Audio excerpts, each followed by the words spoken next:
Issa Rae just canceled her gig, sold out at the Kennedy Center. Shonda Rhimes, we know Shonda Rhimes, Grey's Anatomy, Bridgerton, I mean, you name it. Every single show that we all love, Shonda Rhimes was part of the board. Something she pulled out. I pulled out. I'm not even a member of the Kennedy Center, but I'm good. Artists, who are you going to get to play there? Now they're saying, since the big man is taking it over, people I don't know. These artists are pulling out. I hope you guys are doing amazing. Thank you so much for clicking on this episode. I really do appreciate your love and support. So on our today's episode, we are going to look at this quite heartbreaking and sad story that I actually came across with. It's about John F. Kennedy Center for the Performing Arts. So people have actually decided to resign from their position in John F. Kennedy Center for the Performing Arts after the President of the United States of America, Donald Trump, appointed himself as the new chair of the Kennedy Center, replacing previous board members with his supporters. These actions have led to a significant backlash, with Issa Rae actually cancelling on her fully sold out event, An Evening with Issa Rae. She announced her decision on her Instagram account, citing concerns of an infringement on the values of the institution following recent leadership changes. Other notable figures like Shonda Rhimes and Ben Folds have resigned from their position in Kennedy Center.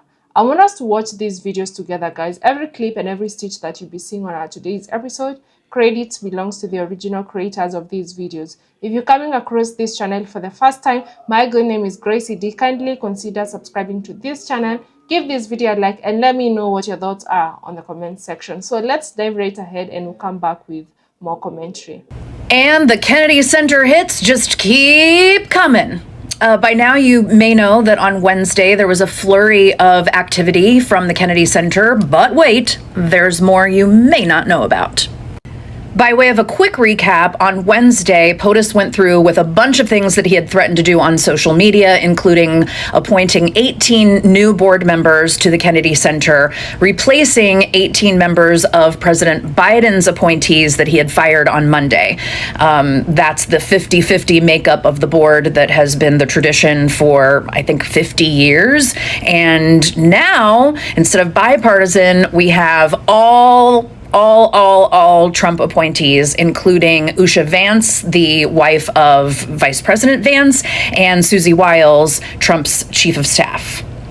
And in another huge shocker, or should I say huge shocker, that board elected Trump the chairman of the board, which he said he was going to do, and that's what got this whole hoo-ha started, which was that he was going to appoint himself. The Kennedy Center, in the now removed press release, had clapped back, saying that the board is always the one that elects the chairman. And so what did he do? He just made sure that he had a board that would vote for him unanimously. So a lot of that made headlines. You may already know about that, but let's get into the nitty-gritty that you may not know about. On the same day, he also fired the president of the Kennedy Center, who had announced her departure but was supposed to stay until the end of the year. Instead, the same day that POTUS became the chairman of the board, Deborah Rutter was terminated. Shortly after that, world-famous soprano Renee Fleming, who was an artistic advisor at the center and has created a ton of really interesting programming, she decided to step down from her position. Shortly after that, singer-songwriter Ben Folds, who was an artistic advisor to the National Symphony, said that he would be stepping down as well.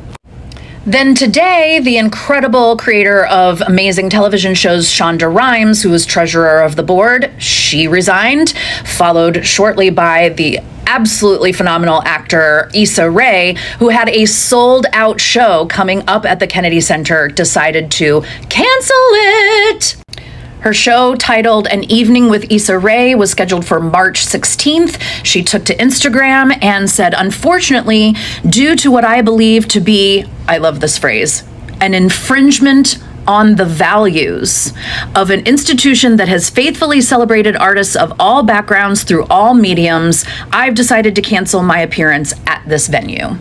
By the way, I think all of the statements that those prior artists made were super classy, especially Renee Fleming, oh my lord, and they're all available on their Instagrams.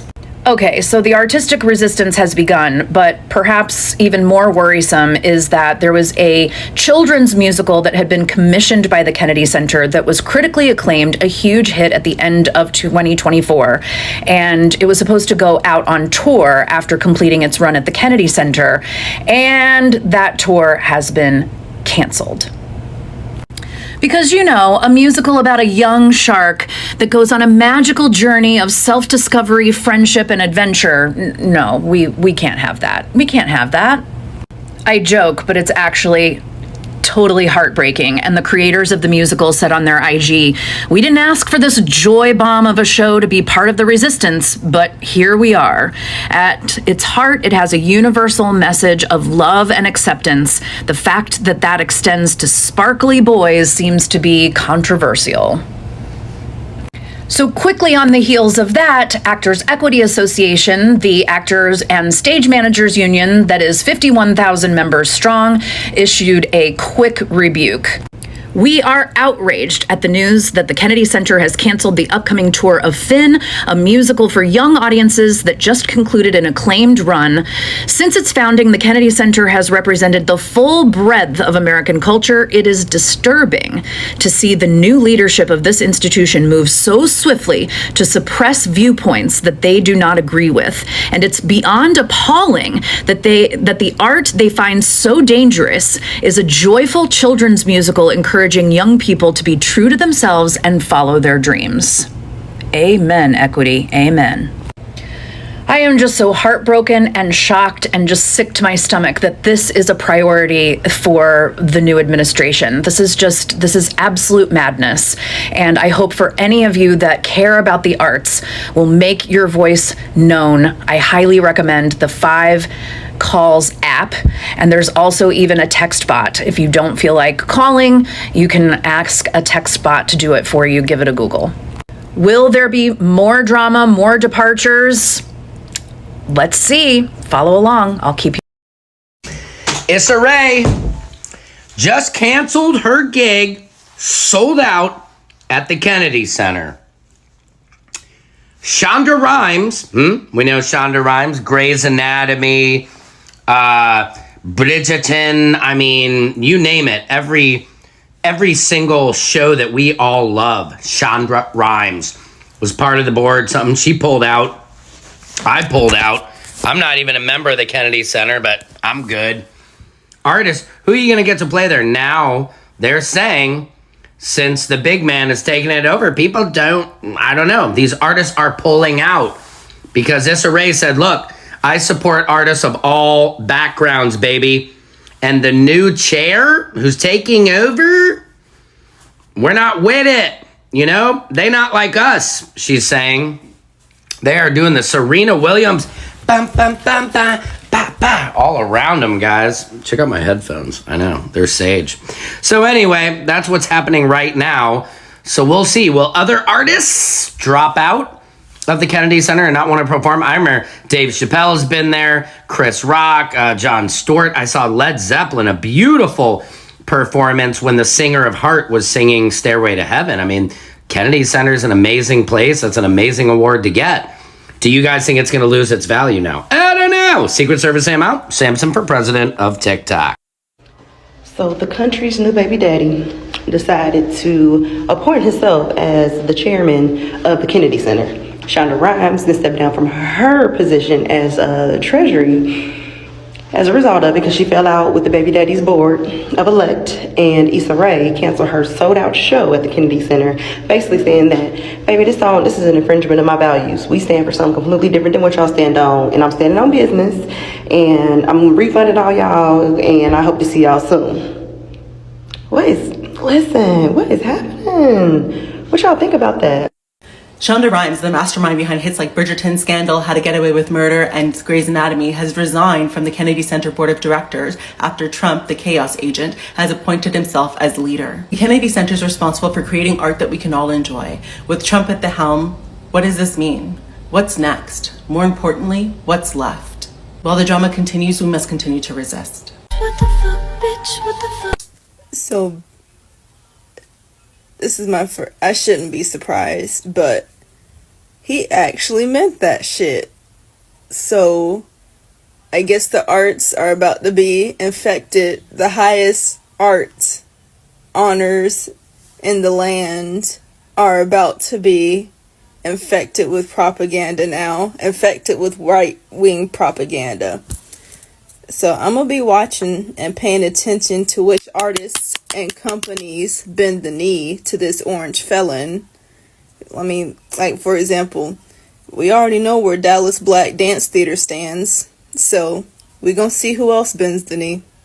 And while we're on the subject of art, like the fact that this orange felon is doing this, that is what makes artists like Kendrick Lamar and their work like the Super Bowl and artists like Beyonce and Cowboy Carter, that is why what makes what they're doing so much more impactful and so important right now. Like, we have to resist in every field, in every way that we can, making unapologetically black art or whatever heritage that you represent, LGBTQ art, and even how Renaissance was, like, all of these things. Like, we have to fight back in it's just, we have to lock in. We really have to lock in. Ben Folds. Ben Folds, did you guys know that Ben Folds was the artistic advisor to the National Symphony Orchestra? Because I didn't until he resigned. Donald Trump has made himself the chairman of the Kennedy Center, and Ben Folds, I guess, folded. Not for me, he says. Look, I was just surprised to see Ben Folds' name because I haven't seen him since 2017, and now I know why. He's been doing this. Oh my God, if Ben Folds becomes popular again, that is recession core. If Nickelback drops something new, we're in big trouble. Yeah, guys, that is what happened, and actually people are talking about it and discussing this. And looking at this was not the right move for President Donald Trump to take. Reason because looking at ethical and cultural perspective, concerns about politicization. So you all know that the Kennedy Center is a major cultural institution meant to support the arts. So Trump's move to replace board members with his allies politicizes the institution and undermines its independence, which is quite sad now that most places and most institutions that we're seeing that actually had nothing to do with politics and all that, the new administration is like wanna take over everything, which is quite sad. So this is why artists like Issa Rae, Shonda Rhimes, and Ben Folds have expressed concern that Trump's leadership will negatively impact artistic freedom and diversity in programming. So, looking at legal and presidential authority, president power, U.S. presidents have traditionally appointed board members to institutions like Kennedy Center. Trump using this power is not illegal. What he did is not. But the controversy arises from the perception that he is using the institution for political purposes rather than supporting the arts, which is quite sad because he went on ahead and, elected or put his people there, people that are actually supporting him so that they actually elect him as the chair. So it's simply he actually put himself on that position. It's not like these people elected him anonymously, but it's because he knew that putting his people there, putting his supporters there, of course they were going to vote for him. This is a plan that he had from, before putting people there. So, which is quite sad because now this is going to affect, arts and everything that was being done in these institutions. So we all know that other presidents have influenced cultural institutions, but Trump's direct involvement, such as appointing himself as chair, is seen by many as unusual and self-serving. So I know what he did is not illegal, but the way he did it and according to how the institution used to work is quite sad, because there were so many people, there were so many talents that were actually depending on this institution, but not coming with plans of you want your people to be the one, the ones in charge and all that is quite sad, guys. I don't know what you all think, because lately I've been seeing so many institutions having so many changes, and I'm like, you know what, this is crazy. I don't know how it's gonna be like in a few months to come. It's almost 1 month, it's not yet even a month, and so many changes are happening, so many things are happening, and sitting here and thinking about it, I'm actually wondering how is it gonna be like in the next 4 years. There's gonna be so many people losing on opportunities, so many people resigning out of their workplace because they don't actually support the same values that some people or some institutions that do support with the new administration. And from Israel actually canceling her fully sold performance, I was like, yeah, this is the 92% of black women standing on business. And she's, standing as an example. Shonda Rhimes resigning from her position in this institution, it also shows that the 92% black women didn't play. They were not joking when they said, you know what, these 4 years, we're going to take a break. We're going to sit, relax, and enjoy ourselves as we try to build something, as we try to keep away from all this madness that people will be facing in the next 4 years. And things have started happening. People are, they effed around and now they're finding out. And these 4 seasons are just crazy. Every time I come across videos and I'm like, oh my goodness, what did these people think? Because honestly, with everything that's happening, is Trump did not lie about his policies. The only thing that you guys can say that he didn't keep when he promised was the egg prices and the groceries, where most people actually voted for the egg prices to go down and groceries to go down. But it's not happening. I don't know, maybe it's gonna happen soon. I'm not sure. I don't know what the plans are, but all these other policies that people voted against were policies that they thought were going to affect other people, but now everyone is being affected by these. So, I saw them saying, Democrats lost, and I saw another lady saying or telling them, we all lost. And it's quite sad thinking about it. Let me know what your thoughts are on the comment section. Thank you so much for watching up to this part. And until the next episode, make sure to subscribe if you haven't, kindly, and bye.